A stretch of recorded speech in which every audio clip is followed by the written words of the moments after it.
Oke, terima kasih atas kesempatannya teman-teman. Langsung saja Bapak Ibu yang terhormat, teman-teman yang saya cintai. Di sini kita dari kelompok 2 SDN 12 Batu Daa Pantai. Nah, di sini program Bina Prestasi di kawasan pesisir. Oke, langsung saja pada berikutnya sekilas tentang SDN 12 Batu Daa Pantai. Jadi di sini ini adalah salah satu pendidikan dengan jenjang SD di Limoo, Kecamatan Batu Daa Pantai, Kabupaten Gorontalo, berdekatan dengan jalan dan berhadapan langsung dengan laut. Jadi ketika kita di sekolah itu kita sudah langsung bisa lihat laut ya secara langsung. Iya. Batasan jalan atau? Iya, jadi di sini sekolahnya hanya jalan di depan, terus di sebelahnya itu laut. Mandi-mandi dulu. Ya, jadi kalau ada yang sudah pingin mandi silakan ke sebelah. Nah, jadi gambaran halamannya seperti ini, relatif begitu sangat kecil dibanding dengan SDN yang tadi telah disampaikan. Kita punya hanya kecil ya, jadi lapangannya juga cuma satu. Dan itu juga sama, sudah menjadi lapangan sepak bola, sudah jadi lapangan bulu tangkis dan takraw. Nah, selanjutnya biodatanya ini kita bisa lihat teman-teman, ini ada dari namanya, SPN-nya, alamatnya, kemudian kelurahan. Nah, saya pikir itu bisa dibaca sendiri ya teman-teman. Selanjutnya kegiatan yang kita lakukan di sana, yang pertama itu pembagian angket. Teman-teman bisa lihat ini kondisi siswanya seperti ini. Dan hasil angket yang kita dapatkan seperti yang disampaikan oleh Saudara Alim tadi kurang lebih sama.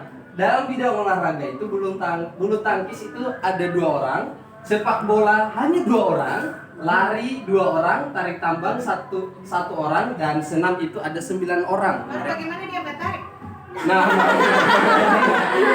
itu dari hasil angket yang kami dapatkan. Kayak di pohon.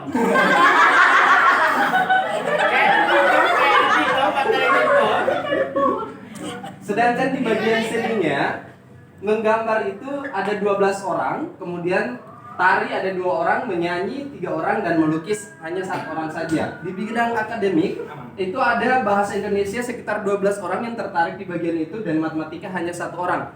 Sekedar informasi, hasil angket ini berdasarkan dari sampel dari kelas 4, 5, dan 6 yang semuanya itu tergabung menjadi satu, dan hanya 19 siswa saja. Gitu. Dari 4, 5, 6 seperti itu. Selanjutnya wawancara guru dan kepala sekolah. Nah, di sini ada hasil dari wawancara yang kita dapatkan. Yang pertama, salah satunya perencanaan setiap akhir semester mengadakan meeting kelas terkait lomba olahraga dalam menjalankan program-programnya. Jadi mereka itu menjalankan program itu melakukan meeting kelas untuk setiap akhir semester. Kemudian fasilitas yang tersedia, lapangan bulu tangkis, takraw, tenis meja, catur, dan untuk selebihnya, Baik. Takraw ada? iya, takraw. Sementara? Lapangan yang itu barusan yang di gambar pertama itu lapangan takraw, Tapi Mem. kau punya pemetaan tidak ada yang suka takraw, saya lihat. Iya, makanya. Jadi hanya maksudnya fasilitasnya yang ada ini. Lapangan takraw ada, terus kemudian tenis meja juga ada, alat-alatnya juga seperti bulu tangkis itu raketnya ada, catur juga ada, dan untuk selebihnya seperti volleyball dan juga bola kaki atau sepak bola itu diarahkan ke lapangan sebelah yang ada di luar dari sekolah itu. Memang ada lapangannya tersendiri. Kayaknya itu dari desa. Nah, kemudian yang kedua, kultur yang dilakukan sekolah yang membiasakan salam, senyum sapa salam ketika pas masuk dari sekolah itu. Selanjutnya ada beberapa program yang masih direncanakan seperti tadi Saudara Alim, dibuatkan jadwal sebab kepala sekolah juga masih baru 6 bulan menjabat. Tidak sakit. Tidak sakit, itu bedanya, tidak sakit. Dan Berarti tidak sama. iya, sering mengadakan Jumat bersih dan juga senam, dan di bulan September ini akan mulai aktif untuk membaca Quran. Jadi sebenarnya di situ memang sudah ada program membaca Quran, Mem. Setiap hari, ya, membaca Al-Quran. Huruf besar. Iya. Baru jangan bahasa SMS. Akan. Astagfirullah. Baik. Nanti ya. Baik, Mem. Ya, jadi sudah ada program membaca Al-Quran setiap hari sebenarnya diadakan, tetapi karena pandemi COVID itu mereka sudah hilang, dan sekarang tinggal hanya dilaksanakan di hari Jumat saja. Gitu. Itu pun tidak melulu hari Jumat. Artinya hari Jumat ini selang-seling, hari ini senam, Jumat berikutnya mungkin bersih dan Jumat berikutnya ikrar seperti itu. Selanjutnya sering mengadakan Jumat bersih. Untuk nomor 6. Untuk hari-hari besar sekolah selalu melakukan kegiatan contoh membuat tolangga dan Di Maulid Nabi seperti itu. Lanjut.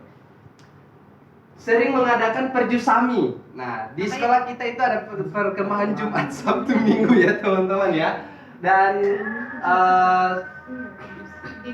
ikut juga dengan event-event luar seperti perkemahan di mana setiap sekolah dikumpulkan dalam satu lokasi dan itu penanggung jawabnya dari para guru-guru itu. Gitu.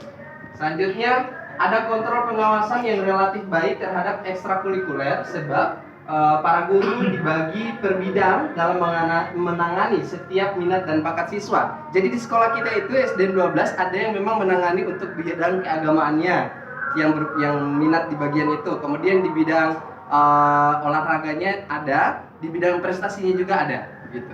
Nah, dalam pembelajaran seringkali guru melakukan praktek langsung yang berkaitan dengan minat dan bakat siswa. Tak lupa juga mereka memberikan tugas yang berhubungan dengan minat, bakat, terlebih dalam tugas olahraga. Nah, kalau di guru-guru lain yang bukan olahraga, misalnya dengan mata pelajaran yang lain, itu mereka mengaitkan minat dan bakatnya itu dalam bentuk apersepsi. Itu apersepsi itu mereka mengaitkan dulu minat dan bakat siswa dengan pembelajaran. Kemudian yang selanjutnya dalam penggunaan sarana pembelajaran seperti LCD itu kurang efektif ya, sebab harus ganti-gantian dengan jadi sekedar informasi, kelas Batuda ini, SDN 12 Batuda ini adalah SDN dan juga dengan SMP. Ya, jadi harus berganti-gantian. LCD-nya hanya satu. Nah, selanjutnya tantangan yang paling dirasakan adalah ya tadi pandemi yang menghilangkan kurikulum sekolah seperti contoh membaca Al-Quran yang dilakukan setiap hari sekarang tinggal di hari Jumat saja. Dan selanjutnya guru menerapkan kurikulum pembelajaran diferensiasi di mana dalam satu kelas berpotensi diberikan pembelajaran yang berbeda sesuai dengan potensi anak masing-masing. Nah, untuk lebih mengasah kreativitas anak itu sendiri. Nah, selanjutnya ini ada dokumentasi perjalanan kita ya luar biasa. Di sini juga ada keindahan alamnya. Dan terakhir kita salam PKKM. Ini ya dekat dengan tempat kita di sekolah SDN 12 itu, dan di SDN 12 itu ada jaringan. Oke, jadi tidak usah khawatir, teman-teman bisa mengakses internet di sana ya. Terima kasih. Assalamualaikum warahmatullahi wabarakatuh.